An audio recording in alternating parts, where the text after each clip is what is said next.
नमो बुद्धाय. जय भीम. संध्याकाळचा टाईम आहे. 4:45 वाजले होते. आश्रयला मी खालीच टाकलं होतं. तो खेळत जाय चांगला, तर त्याला खालीच टाकलं होतं कारण मला काम करायचं होतं. काम कोणतं तर वावरातून तूर आणली होती. हे तूर जरा जाड्या शेंगात बी चांगलं आहे म्हणून हे पुढच्या वर्षी पेरायसाठी म्हणून कामात येईन म्हणून हे एक पेंडकं घरी घेऊन आले होते. मग ते तोडायचं होतं म्हणजे म्हणून काय केलं मी आश्रयले शेजारीची हे टाकली म्हणजे चटई टाकली, त्याच्यावर कातरून दिलं टाकून, त्याच्यावर तो खेळत बसला होता. तो तिकडे खेळत बसला होता, त्याच्यावर लक्षही ठेवता येते आणि हे वावरातलं काम आहे तर हे कामही करता येते घरी बसल्या. म्हणून मी हे काम करत बसली होती, शेंगा तोडत बसली होती. तर तेवढ्या ताटात ते बसल्या नाहीत शेंगा, लय मोठ्या होत्या. तर तेवढ्यापुरतं मी ताटात टाकल्या, मग ताटातल्या मी दुसऱ्यात याच्यात टाकल्या. म्हणजे पहिलं खालीच टाकल्या होत्या, मग नंतर दुसऱ्या ह्याच्यात. पण आश्रय खेळता खेळता कुठे खाली गेला. खाली गेला तर त्याला वापस आणलं, टाकलं की आणखीन पलटी मारे, उबळा झाला की आणखीन समोर ये. त्याला लय खुशी होत जाय. त्याला फोन दिसला ना दुरूनच, त्याला लय चांगलं वाटेल, लय खुशी येत जाय त्याला. तो 4-4 वेळा त्या फोनच्या जिकडे आला. तर त्याला असंच मी शेजारी जवळ घेऊन, त्याला कसं 6 महिन्याचं लेकरू आहे, तर त्याला पाहून कामं करणं, घरचं करणं, असं एक्स्ट्राचे काही कामं असले तर ते करणं, हे भारीच जाते थोडंसं. पण त्याला घेऊन ॲडजस्ट करावंच लागते कारण आमच्या घरी वावरच आहे, शेतकरी आहो आम्ही. तर शेतातले काही कामं असतात जे घरी येतात, वावरातलं काही असते काम एक्स्ट्राचे जे घरी येतात, तेही कामं करावंच लागतात. जसं आता हे शेंगा आल्या होत्या तोडासाठी म्हणून, ते बियासाठी म्हणून ठेवायला आणल्या होत्या. मग ते घरी शेंगा मी तोडत बसली होती, मग त्यासोबत आश्रयले पाहिनं.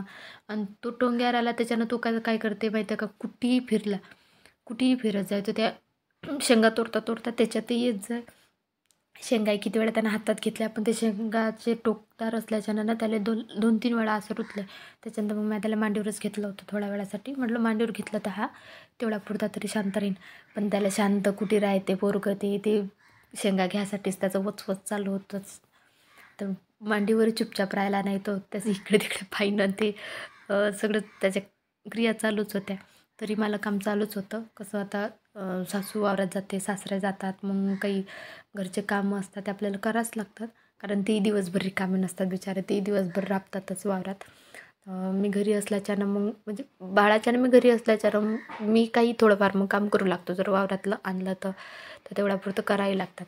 आश्रयाचा लय लाडच आहे, लय मस्त बसला आता, लय मस्त पायाचा आहे तो, लय लाडाचा आहे त्याचा मला.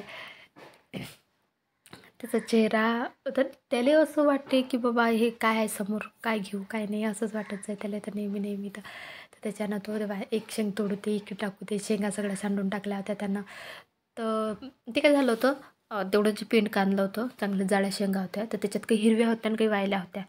तर मी काय केलं होतं, भाजीसाठी म्हणून हिरव्या शेंगा कामात येतील म्हणून मी हिरव्या शेंगा तोडल्या, म्हणजे हिरव्या शेंगा बाजूनं काढल्या आणि वायल्या शेंगा बाजूनं काढल्या. अशा दोन्ही टाईपच्या शेंगा मी अशा बाजूनं काढल्या होत्या. मागं जे दिसते तुम्हाला ऑरेंज कलरचं ते फवाराचं पंप आहे. तुम्हाला मागच्या व्हिडिओत सांगितली होतं की आश्रयचे बाबा फवारा मारत असतात म्हणून, फवारा मारायला जात असतात. तर मग त्याचंच ते पंप आहे. तिथंच चार्जर आहे म्हणून तिथंच ठेवावं लागते आणि आश्रयच्यानं जरासं दूरच ठेवावं लागते. या रूममध्ये तर जास्त करून येते नाही. आश्रय दिली चटई सोडून आला इकडे शेंगावर, झालं त्याचं चालू शेंगा होडताड करणं. असंच चालू होतं आश्रयचं. तर कसं तो खेळते आता, टोंग्यावर आला म्हणजे टोंग्याराचा प्रयत्न चालू आहे त्याचा, आला नाही. पण आज एक केवढी भयंकर गोष्ट घडली.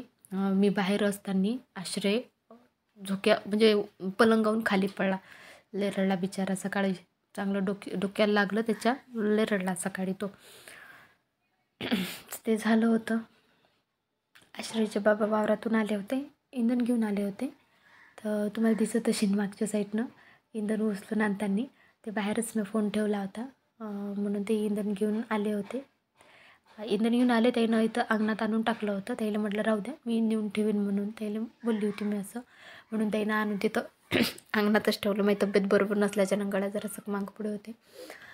तर त्यांनी इंधन तिथंच आणून टाकून दिलं होतं. मग तर कसं आहे, वर्षभर आम्हाला इंधन पुरलं पाहिजे यासाठी आम्हाला इंधन या टायमाला जमा करावं लागते. आमच्या गावच्या रस्त्यानं रोड बांधणं चालू आहे. तर रोड बांधणं चालू असल्याच्यानं आजूबाजूचे जे झाडात, लिंबाचे झाडं म्हणा, दुसरे कोणते एक्स्ट्राचे झाडं म्हणा, ते तोडले म्हणजे पूर्ण नाही तोडले, थोडेफार तोडले. पण ते तोडल्याच्यानं असं लय लाकडं होते पडेल. तर मग सगळेच जण गेले होते ते लाकडं आणायला, सगळ्या गावातलेच जातात. तर त्याच्यानं आमच्या घरचे गेले होते. अंगणातच मी हा फोन ठेवला होता खिडकीत. आणि तिथून मग ते कसं का जाडे जाडे लाकडं होते ते नाशराच्या बाबाला आणखीन लाकडं आणायला जायचं होतं. त्याच्यानं ते मग मी त्याला म्हटलं की मीच नेऊन टाकतो म्हणून. एवढं तर नाही उचललं पण 2-2 उचलून मी दुसऱ्या साईडनं म्हणून तर ते टाकत गेले. वर्षभर आम्हाला पुरलं पाहिजे इंधन असं करतो, कारण आम्ही जास्त तर गॅसवर करत नाही. अर्धं गॅसवर असते, अर्धं चुलीवर असते. दोन्ही मिळून आम्ही काम म्हणजे चालवत असतो. गॅसही वाचते थोडा वेळ. आणि गाय आहे घरी, वासरी आहे, तर मग शेणही तेवढा पुरतं होते. तर मग गौऱ्या बी थापत असतो. थोड्या गौऱ्या इंधन याच्यात ॲडजस्ट होऊन जाते. तर दुसरं तर काही नाही, असंच आमचं रुटीन चालू असते संध्याकाळपर्यंतचं. असं हे सगळं कामं करणं, आणखीन वावरातून आले घरचे की कसं त्यांचे करणं असते. सासऱ्याचा डबा करायचा होता. मध्ये हे इंधन नेऊन टाकल्याबरोबर मी म्हणजे मामाजीचा डबा केला होता. आणि त्याच्यात मग आश्रयला झोपी आला होता. त्याला झोपू घालायचं होतं. त्याचं रडणं चालू होतं. एका इकडे मागे एका इकडे इंधनने नेऊन टाकणं चालू होतं. मग तेवढ्या टायमात मी व्हिडिओ बंद केला. म्हटलं नाही बंद म्हणजे झोप्यासाठीच म्हणून मी आश्रयला मग झोक्यात टाकून द्यायला म्हटलं पहिले याला झोपू घालू.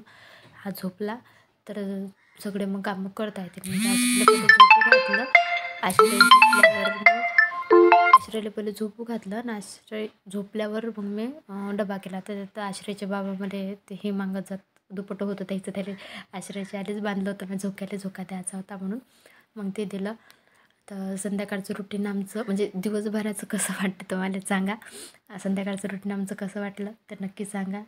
व्हिडिओला लाईक करा, शेअर करा, सबस्क्राईब करायला विसरू नका. बाय.